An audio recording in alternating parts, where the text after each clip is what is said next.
கர்த்தருக்கு பயப்படுதலே ஞானத்தின் ஆரம்பம் இருக்கு இல்லையா? ஸோ அதுதான் அது வந்து இப்போ நான் ஏதோ சரி நான் கிறிஸ்டின் ப்ரீச்சிங் பண்ண கிடக்கிறேன்னு நினச்சிக்குவானா.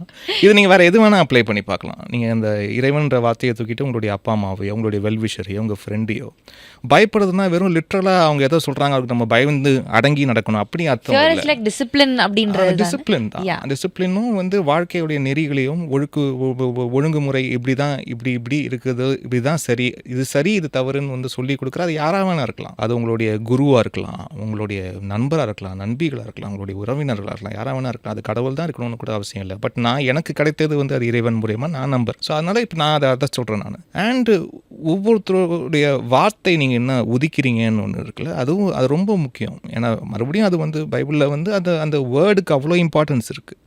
நீங்கள் ஒருத்தரை நீங்கள் என்னவா சொல்கிறீங்க, நீங்கள் என்னவா அட்ரஸ் பண்ணுறீங்க, அவரை நீங்கள் என்னவா வாழ்த்துறீங்க, அவரை என்னவா நீங்கள் சபிக்கிறீங்கன்றது அந்த வார்த்தைக்கு வந்து அவ்வளோ முக்கியத்துவம் இருக்குது.